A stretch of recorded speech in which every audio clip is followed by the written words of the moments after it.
చేతుల్లో జియాలు ఉంటాయే తప్ప మన చేతుల్లో అయితే ఉండవు. కాకపోతే నాయకులు అనుకుంటారు మీరు 15 ఏళ్ళు ఉండాలి, మీరు ఒక 20 ఏళ్ళు ఉండాలని అనుకుంటారు తప్ప అది అనుకోవటానికే పరిమితం అవుతుంది.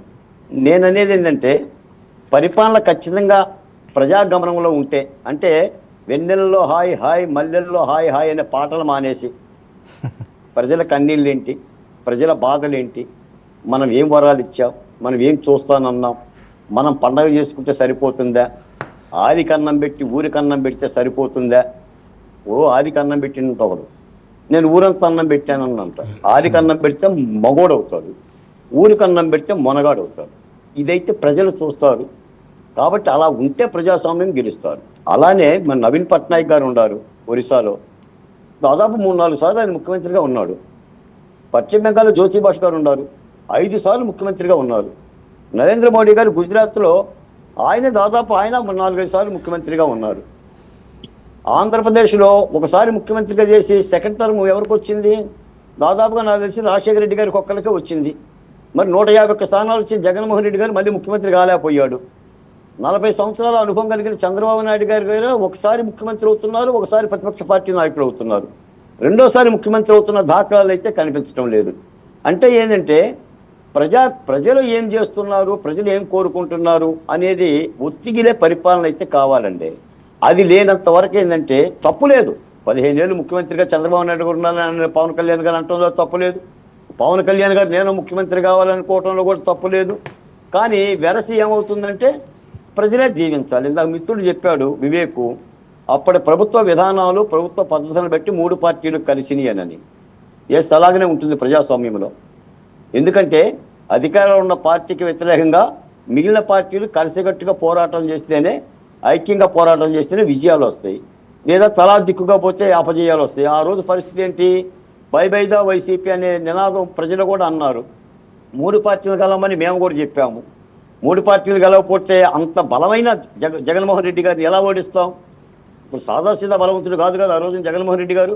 స్థానిక సంస్థలు, పంచాయతీలు, ఎంపీటీసీలు, జెడ్పీటీసీలు, కార్పొరేషన్లో, మున్సిపాలిటీలు, ఎమ్మెల్సీలు మొత్తం ఆయనే కదా.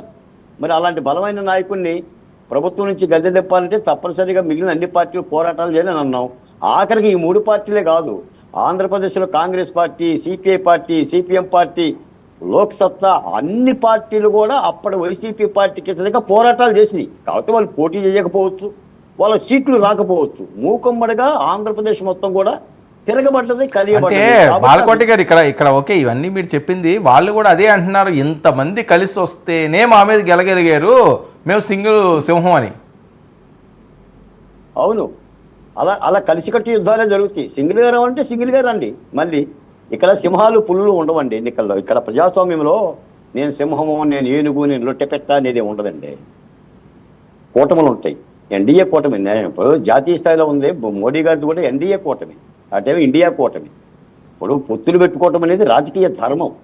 విడివిడిగా పోటీ చేయటం అనేది మూర్ఖత్వం. జగన్మోహన్ రెడ్డి గారు కూడా పొత్తు పెట్టుకునే వాళ్ళే కానీ ఆయన కలిసే వాళ్ళు లేరు కాదండి. జగన్మోహన్ రెడ్డి గారు అంత ఈజీగా ఛాన్స్ ఇస్తారా మరోసారి వీళ్ళు అనుకున్నంత?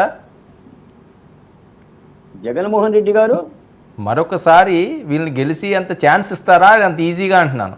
జగన్మోహన్ రెడ్డి గారికి ఛాన్స్ ఇవ్వబడదు. జగన్మోహన్ రెడ్డి గారికి ఛాన్స్ ఇస్తారా వీళ్ళు, ఈ 3 పార్టీలు? ఇది ప్రశ్న.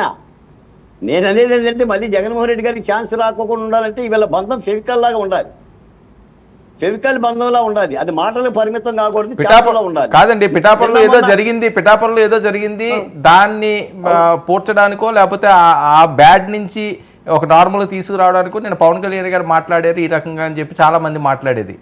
నిజమేనండి, మనం కూడా పిఠాపురమే డిబేట్ పెట్టాం. నాగబాబు గారు పిఠాపురం వర్మ గారిని కర్మ అన్నాడు. నేను తెలుగులో కుండబద్దలు ఉంటున్నాడు చెప్తున్నా. వర్మ గారిని అన్నాడు కర్మ అని. అది మాకైతే అర్థమయ్యింది. అక్కడికి తెలుగుదేశం పార్టీ ఒత్తిగిలి దాని మీద ఖండన మండలం లేకుండా సరి చేసుకుంటుంది. అసలు 40 ఏళ్ళ తెలుగుదేశం పార్టీని మేమే మోసామని చెప్పి కూడా జనసేన పార్టీ అన్నది. దానికి కూడా సైలెంట్గా ఉంది.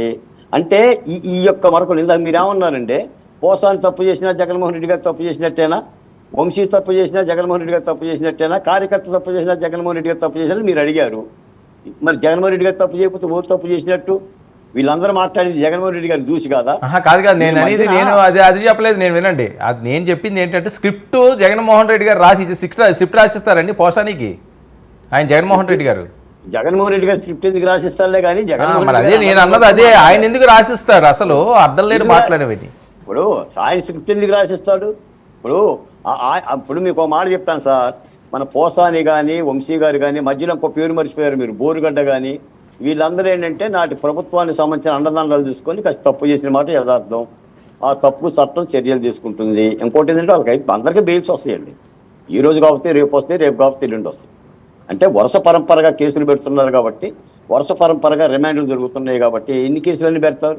మా అయితే ఇంకా 2 పెడతారు, 3 పెడతారు. ఇప్పుడు బెయిల్ అనేది కాన్స్టిట్యూషనల్ రైట్ కదా. ఏది బెయిల్? మొన్న వచ్చిందండి బెయిల్, మళ్ళీ ఇంకో కేసులో వేశారు. ఈ రోజు మళ్ళీ బెయిల్ వచ్చింది పోసానికి. అవును, మళ్ళీ పెడతారు. ఇప్పుడు ఈ రోజైతే విడుదలవుతాడు అనుకుంటున్నాం, మళ్ళీ కేసు పెడితే మళ్ళీ రిమాండ్ అవుతుంది. ఇప్పుడు గతంలో కూడా అలా జరిగింది కదా సార్. ఇప్పుడు మనమేం కొత్తగా ఇప్పుడు కూటమి ప్రభుత్వాన్ని అన్న సో వీళ్ళైతే బయటికి రానివారు అంతేనా? ఇండైరెక్ట్ గా చెప్పేది డైరెక్ట్ గానే చెప్తున్నారా? బయటికి రాకుండా అయితే ఆపే పరిస్థితి ఏం లేదండి. ఇంకా 4 రోజులకైనా వస్తారు. కాకపోతే ఏంటంటే వాళ్ళు చేసిన తప్పిదాలు అలా ఉన్నాయి కాబట్టి రాష్ట్ర వ్యాప్తంగా తెలుగుదేశం పార్టీ కార్యకర్తలు, జనసేన కార్యకర్తలు కంప్లైంట్లు పెడుతున్నారు, కేసులు పెడుతున్నారు. ఎన్ని కేసులు పెట్టినా ఈ రోజు ఏమండే మేము ఎస్సీల మీద ఎస్సీ అట్రాసిటీ కేసు పెడితే 34 రోజులు జైల్లో ఉన్నామండి. మా ఎస్సీ బిడ్డలో అన్యాయంగా 34 రోజులు జైల్లో ఉన్నాం. కోడికత్తి సీను 5 సంవత్సరాలు 5 నెలలు జైల్లో ఉన్నాడు. రైట్, ఓకే, పాసిబుల్ అండి. అంటే మరి చట్టం అలా ఉంది పరిస్థితులు. కాబట్టి అంటే నేను అనేది ఏంటంటే పోసాని కృష్ణమురళికే లేదా బోరుగడ్డకే ఇటువంటి వాళ్ళకి మద్దతు లేకపోవటం ఏంటంటే వాళ్ళు చేసిన కార్యక్రమాలు అటువంటి, కాబట్టి వాళ్ళకి ఏం మద్దతు లేదు. పార్టీ నుంచి కూడా పెద్ద